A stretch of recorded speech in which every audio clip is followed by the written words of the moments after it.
Lepo pozdravljene, spoštovane gledalke, spoštovani gledalci in dobrodošli v oddaji Odmev tedna, tokrat nekoliko drugače zaradi prvonovembrskega praznika. Ni se toliko dogajalo v slovenski politiki in nasploh, pa vendarle slovenske stranke, ki se ustanavljajo na novo, rastejo kot gobe po dežju. Bližajo se ameriške predsedniške volitve, Donald Trump ali Kamala Harris. No, javnomnenjska podpora vladi Roberta Goloba pa je po zadnjih javnomnenjskih raziskavah še strmoglavila. To in še več bova danes v oddaji komentirala z nocojšnjo gostjo, novinarko, televizijsko voditeljico na RTV Slovenija, doktorico Rosvito Pesek. Lepo pozdravljeni. Živjo. In začnimo najprej kar z raziskavo inštituta Mediana, ki jo je pripravila za največjo komercialno televizijo v državi, in sicer je merila podporo strankam, podporo pa tudi vladi, pa bova začela vendarle s podporo aktualni vladi Roberta Goloba, ki je padla na najnižjo točko doslej. Se pravi, govoriva o 2 dobrih letih vladanja. Trenutno se je ustalila pri 26,3%. Kar je mene najbolj zmotilo, je to, da je podpora tej vladi zdaj na nižji točki, kot je bila Janševi vladi v času covida, tik pred volitvami. Vas to preseneča? Niti ne. Vas? Reciva, da me ne, ampak kje iskati razloge za to? Namreč imeli so na pladnju udobno večino, da lahko naredijo marsikaj. Janševa vlada je bila manjšinska. Ja, saj to udobno večino še zmeraj imajo, samo nekateri projekti pač ne grejo. Popolnoma se umakniti od propadlega referenduma ne morejo, da ne govorim o zdravstveni reformi, ki se očitno ljudem zdi zelo pomembna, meni tudi. To je ena od stvari, o kateri bi se v bistvu politika mogla poenotiti in poiskati soglasje, tako kot smo ga poiskali o zvezi NATO in o vstopu v Evropsko unijo. Zakaj? Zato, ker smo starajoča družba.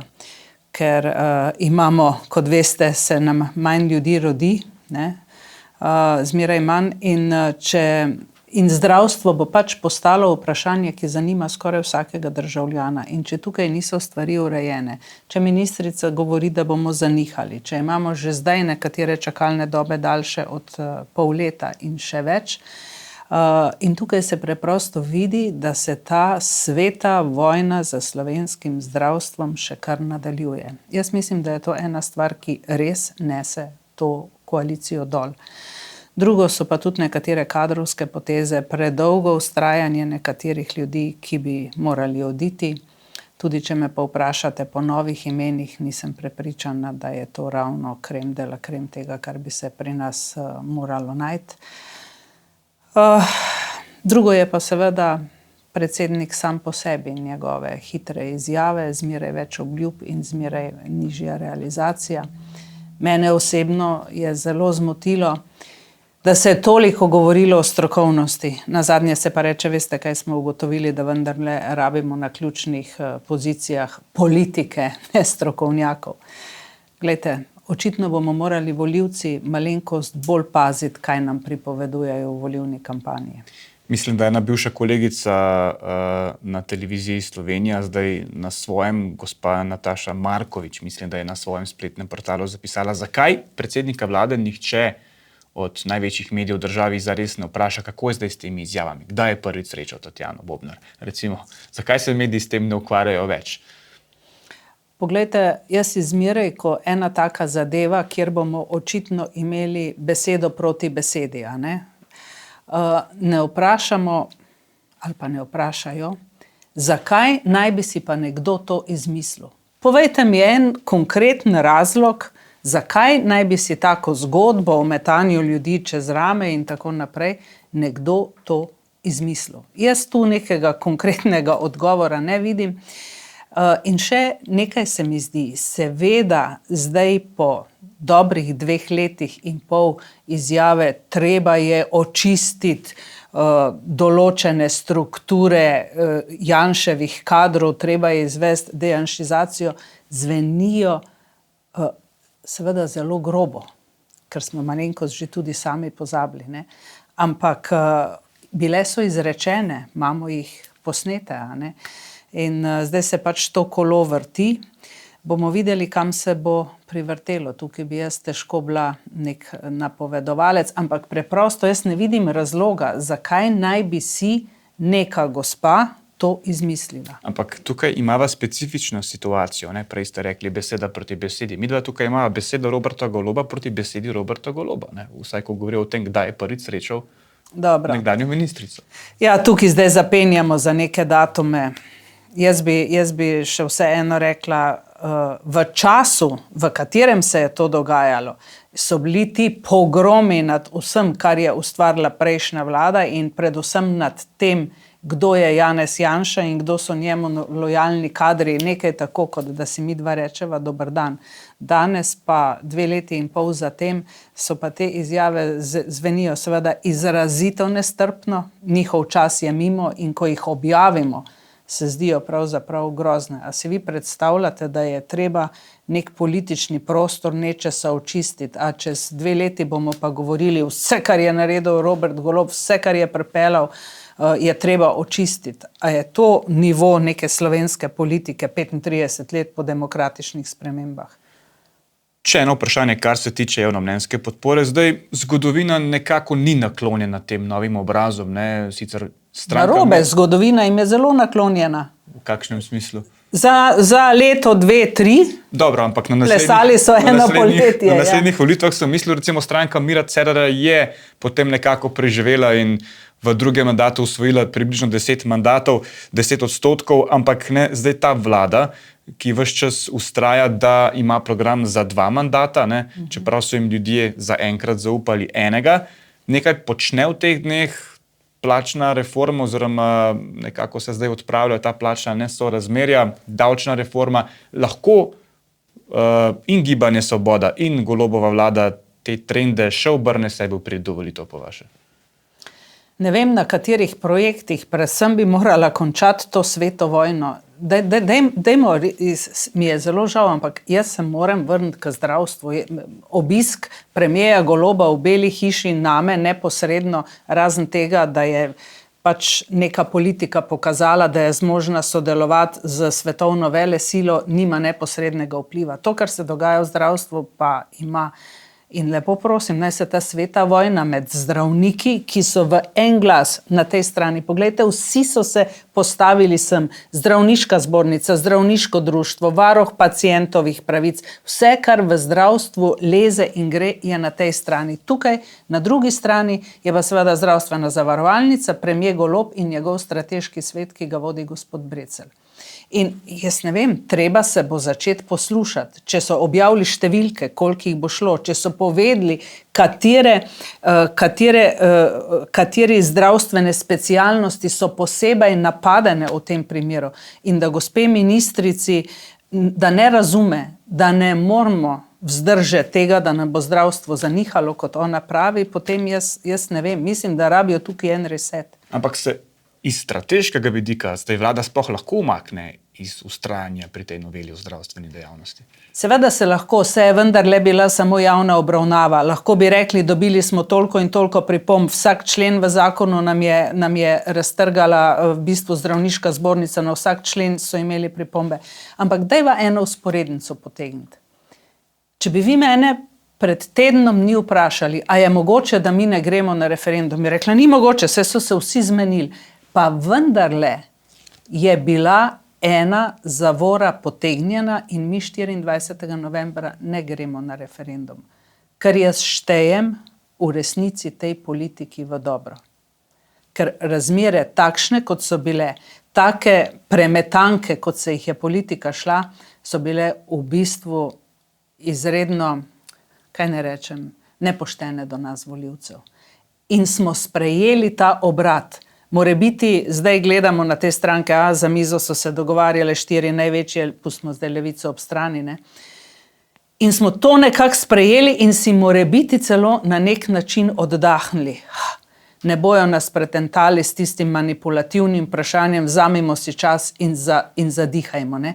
In jaz samo upam, da bojo nekaj takega, predvsem pa naj se za božjo voljo usedejo skupaj in naj se dogovorijo, če na naslednjih volitvah Ekipa Roberta Goloba ne zmaga. Naj se druge stranke zavežejo, da bojo šle z enako reformo naprej in naj se o tej reformi skupaj dogovorijo. Ne moramo imeti zdaj reforme Roberta Goloba, bo prišla neka desna vlada, ne vem, ali pa levo-desna, ali pa velika koalicija, bojo rušili vse, kar so oni postavili. In tako pač ne morejo. Tukaj je bilo še huje. Ta vlada v bistvu je razmišljala o zakonu, ki bi popravil škodljive zakone prejšnje vlade. Tega v bistvu še nismo imeli. Ampak, o tem popravljanju bi pa samo to rekla. V času COVID-a smo lahko postavili tamle v kliničnem centru cele oddelke nove, a ne? To, kar se pa dogaja z mariborsko onkologijo, je pa pod vsakim merilom. Gospa Pesek, preden se premaknemo na naslednjo temo, ko ste ravno načeli vprašanje posvetovalnega referenduma o JEK2, ki je zdaj padel v vodo, očitki številni iz opozicije so se zdaj pojavili, da je bil ves namen te histerije tudi okrog oddaje Tarča, kjer so ti nezakoniti prisluhi iz tega neformalnega sestanka v Državnem zboru bili predvajani, da je bil namen rušenje tega projekta. Ste vi to tako dojeli? Moje ključno vprašanje je, če ne bi bilo Tarče, ali bi mi pred dnevi začeli z volilno kampanjo za referendum? Povejte mi odgovor, kolega. DVK je itak že vse pripravil na sej, to je jasno. Če ne bi bilo Tarče, ali bi ta referendum propadel, ali bi šli na njega? Jaz mislim, da bi šli na referendum. Pa v tako pomembnih projektih, kot je JEK2, ljudje vedo dovolj, da o tem odločajo. Glejte, vsi smo na nek način gradbinci. In vsak se vsaj enkrat v svojem življenju odloča, ali bo šel na toplotno, ali bo šel na sončno, ali si bo luknjo zvrtal, pa bo imel tole talno, ali kako se že reče, geoenergijo. Tako da majčken se pa vendarle podučimo o teh vprašanjih. Jaz vam lahko samo svoj primer opišem, čeprav to ni najbolj analitično. Jaz sem zagotovo bila v začetni fazi, ko se je ta jedrska energija pojavila kot zelena energija, zagovornik jedrske energije. Se mi je zdelo, če z vetrnicami nikamor ne pridemo, 2 ali koliko imamo, če ne moramo hidroelektrarn graditi, če so sončne celice, pač seveda je po zimi nek mrk. Sem bila zagovornica te energije, ampak za tem početjem, kar se je na koncu dogajalo, da nismo mogli ene kvalitetne razprave vzpostaviti, ali sploh imamo alternativo, da preživimo brez jedrske energije in da nam tega nihče ni povedal, to se mi je zdelo, včasih so temu rekli vole v klavnico. Nismo več tako nepismeni, tako nepoučeni, da si ne bi znali stvari sešteti in predvsem politika, ki mi ponuja samo eno alternativo in reče, samo z temi in temi energijami in obnovljivimi viri bomo mi energetsko samooskrbni, pač ni dobra politika. So se pa pojavili očitki, da se je skrivalo pa študijo, ki je bila v predalu direktorja Elesa, gospoda Mervarja, češ da bi nas v bistvu ti obnovljivi viri energije pa stali precej več. Ampak to je treba povedati. A veste, to je treba povedati, mi se ukvarjamo z tem, mi se ukvarjamo mogoče z 2, 3 državnimi blagajnami, celotnim izkupičkom. To je pa tako drag projekt, da se lahko pol leta vsak teden na eni okrogli mizi pogovarjamo o tem, kakšni so argumenti za in proti. In zato sem bila tako vesela, ko se je pojavil dr. Dušan Plut. Ne zato, ker jaz njega pač poznam že iz leta 1989, ko je od prve osamosvojitvene vlade gospoda Peterleta zahteval, da moramo zapreti jedrsko elektrarno Krško, pa ker je pač bil drug projekt osamosvojitev, demokratizacija in tako naprej. Do tega takrat ni prišlo. Jaz sem vedela, da bo on imel nek, bom rekla temu, negativen odnos do jedrske elektrarne Krško, do drugega bloka. Ampak bistveno, kar je on povedal, je, dajmo argumente postati, dajmo pogledati, lahko preživimo brez tega, kaj bi mogli za to dati, kako gremo naprej. Zdajle imam na mizi njegovo knjigo, jo moram dobro prebrati. Predvsem gre za to, da smo upravičeni do informacij, ne nas spraševati na nekem posvetovalnem referendumu o stvareh, o katerih nam niste dali ključnih podatkov.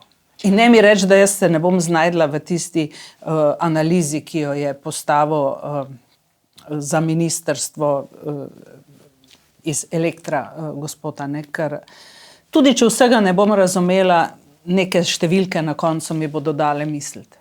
Ja. Če se državljani dovolj izobrazijo, potem lahko odločijo, ampak pogosto ni tako. Ne. Premakniva se zdaj naprej. Anže Logar je za slovenske medije napovedal ustanovitev svoje stranke, razkril je datum, to bo 16. november in razkril je tudi ime svoje stranke, to bodo Demokrati. Poglejmo, kaj je povedal Anže Logar. Demokrati z veliko, torej. Demokrati z veliko. Zakaj ste se odločili za to ime? Ker na nek način poudarja to, kar želimo z to politično potjo predstaviti. Torej, politično širino, ki posluša, ki je jasno, katere reforme mora narediti in ki je zainteresirana ali pa katere primarna naloga je, da poišče soglasje za te reforme.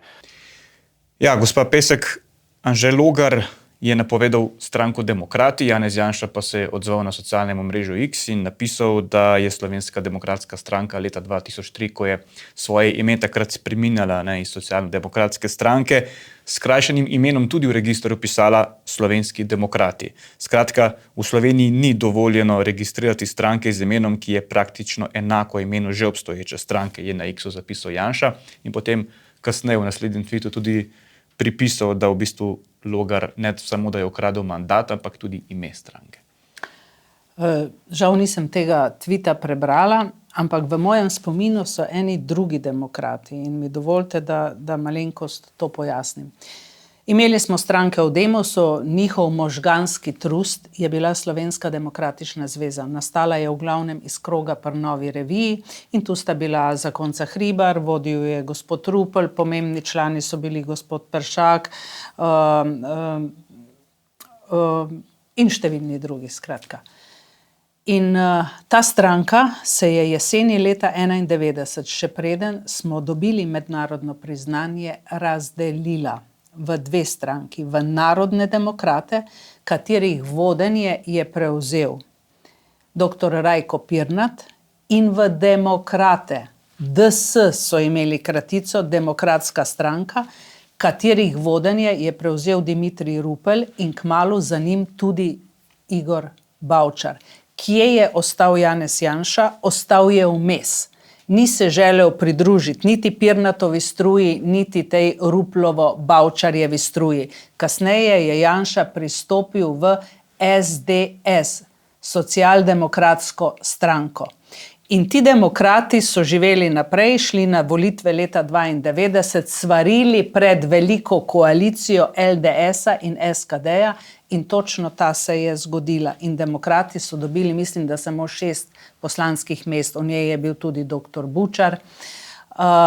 Hočem pa povedati nekaj. Ti demokrati so si za svojo, kako naj rečem, modus vivendi postavili, mi bomo nekje vmes in bomo vijugali tisto, kar bo dobro v starih strukturah, postkomunističnih strankah, tam se bomo strinjali z njimi, kar bo dobro v postdemosovih strankah, se bomo pa strinjali z njimi. Mi bomo jeziček na tehtnici.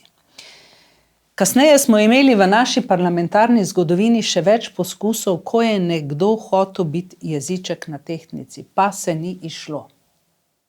Jaz upam, želim si, ker verjetno bi bila taka stranka, ki ne bi bila samo ali, a ne, dobrodošla, ampak do zdaj tem, ki so imele to ambicijo biti vmes, biti jeziček na tehtnici, ni uspelo. Če ste želeli še nekaj dodati? Hotela sem reči, da so se potem ti demokrati nekateri utopili v LDS-u, nekateri so še vztrajali naprej, skratka, čez 2 mandata te stranke ni bilo več. Je pa bila še ena takšna stranka, zdaj tudi Logarjevo nastajajočo stranko Janez Janša želi z njo primerjati, z državljansko listo Gregorja Viranta. Ta je bila nekako jeziček na tehtnici, šla je v 2 vladi. Ne?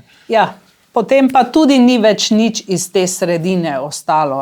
Nekako ne, a veste, ker med 2 alternativama, ko kar sva že prej ugotavljala, ko ni niti minimalnega konsenza o nekaterih stvarih, kdaj se je pa nazadnje slovenska politika o čem poenotila. Jaz mislim, da v zvezi NATO pa o EU-ju kasneje ni bilo nobenih bistvenih poenotenj več, ne. Meni se zdi, da je to izredno težka pozicija, napaden si z leve in desne.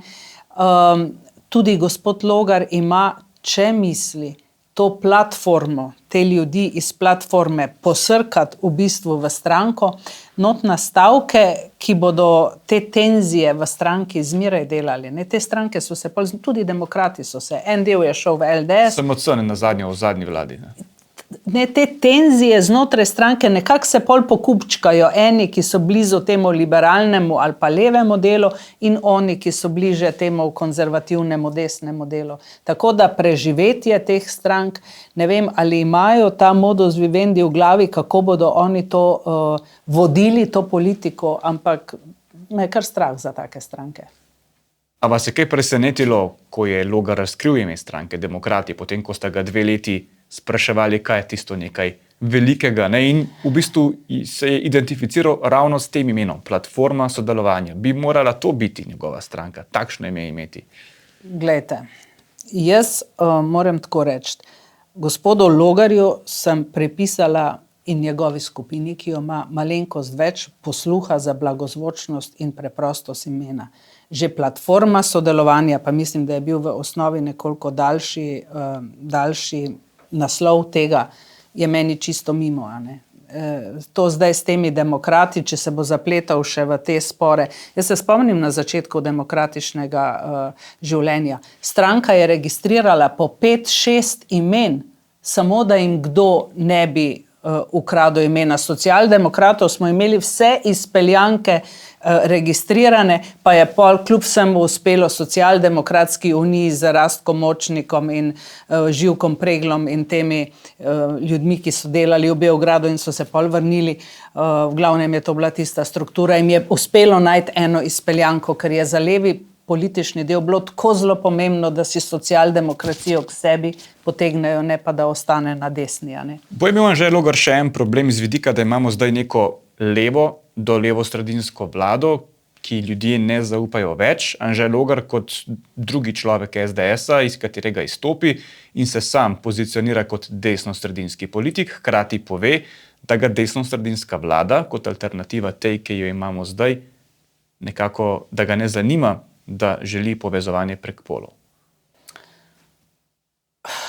Moram reči, to je zame majčken prenaporno. Dajmo najprej videti mi te volilne rezultate, pa kaj ga zdaj... Mogoče gospod Logar niti ne bo odločevalec v kakšni veliki igri.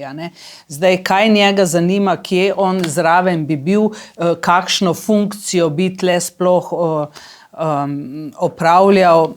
Mislim, da je preuranjeno o tem govoriti.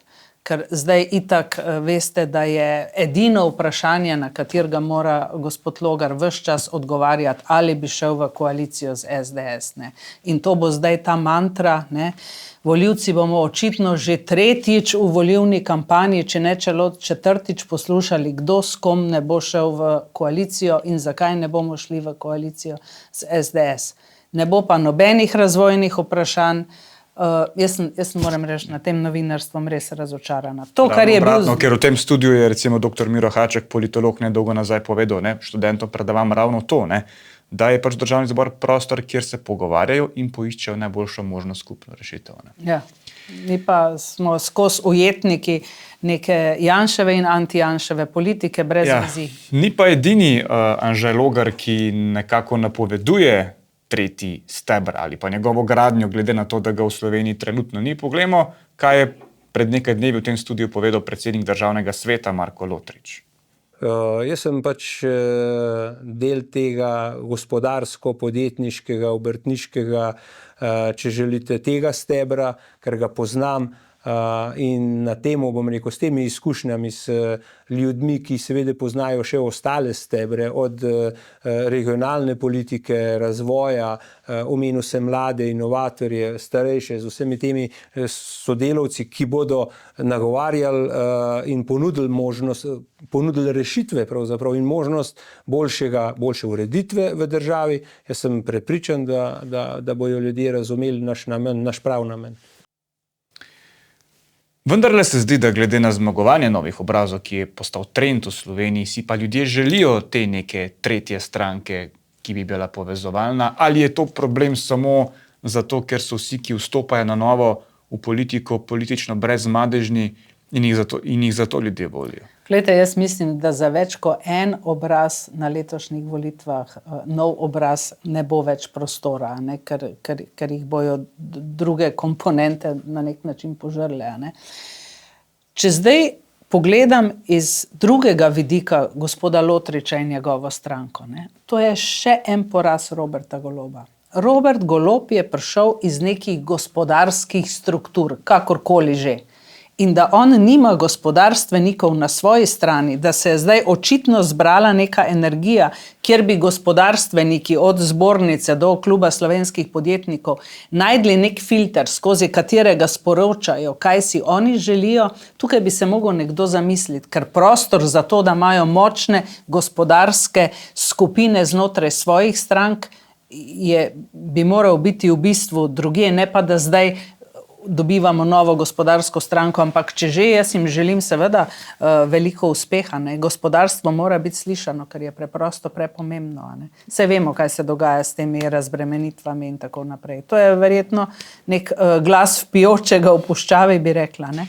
V znamenitem pismu, ki ga je Janez Janša pred nekaj dnevi objavil na socialnem omrežju X, je med drugim napovedal, da bodo ustvarili še eno politično ime za prihodnje volitve in to bo Vladimir Prebilič, ki je sicer že ustvarjen in je evropski poslanec, in takole je izgledal njegov nastop na nedavni Tarči. Kar se pa tiče odgovornosti, je pa tako, ne? Jaz mislim, da bi moral prevzeti nekdo odgovornost. Seveda, če jo ne bo nič narobe, v narekovajih, je pa to velika škoda za politiko, ki politika ni to, kar danes gledamo, mora biti transparentna, mora delati dobro ljudi. Tega občutka žal danes ne moremo imeti. Vladimir Prebilič kot neke vrste razsodnik, marsikdo zdaj nekako riše primerjave z Mirom Cerarjem pred letom 2014. Tudi jaz bi rekla, tudi gospod Cerar, takrat, ko je vstopal v volilno kampanjo, je veliko govoril o morali in etiki. Seveda, ti lahko govoriš o morali in etiki, dokler nisi sam v politiki, ker nimaš madeža. In tukaj smo skoraj da pred podobnim fenomenom zdaj, ker nihče ne gre dobro analizirati nazaj njegovega kočevskega županovanja in morebiti tudi za celotno politiko slovensko, kaj je nekdo počel, verjetno bi mu tam tudi kakšen madež lahko našli ali pa ne vem, ni tako pomembno. Ampak seveda gospod Prebilič lahko z te pozicije, ki je seveda všečna, se dobro sliši, nekdo bi mogel odgovarjati, nekdo bi mogel potegniti pač konsekvence, ne, se dobro sliši. Vprašanje, ali bo čez 2-3 leta, ko bo morebiti njegova stranka in tudi on osebno sedel v parlamentu ali pa bog ne daj tudi del vladajoče koalicije in bo imela za sabo nekaj zelo nevšečnih potez, ali bo takrat tudi še lahko tako govoril, ali bodo kriteriji drugačni. Če bo, hvala Bogu. Vi ste več kot 30 let na RTV-ju, delovanje televizije dobro poznate, tudi strukture v ozadju, ki so si poskušale tako ali drugače lastiti ali pa vplivati na delovanje novinarjev, ampak je res kaj za temi očitki, da RTV Slovenija poskuša ustvarjati nove obraze? Ti očitki so se občasno pojavljali, težko bi danes ocenila.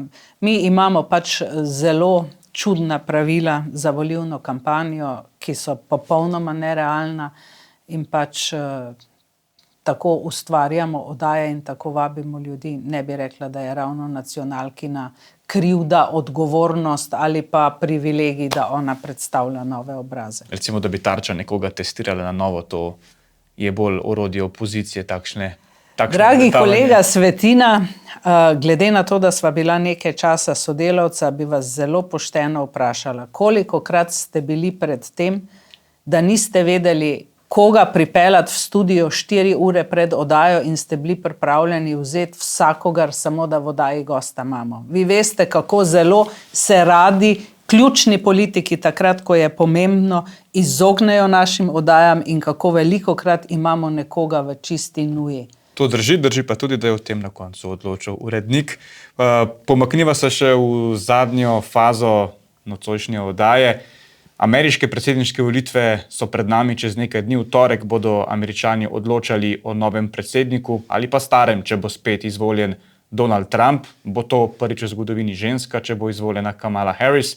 Poglejmo si, kako je Donald Trump minulo nedeljo v New Yorku, v Madison Square Gardenu, nagovoril svoje podpornike in potem je na oder stopil tudi njegov največji, najvplivnejši in najbogatejši Elon Musk. Make the margin of victory so big that you know what can't happen.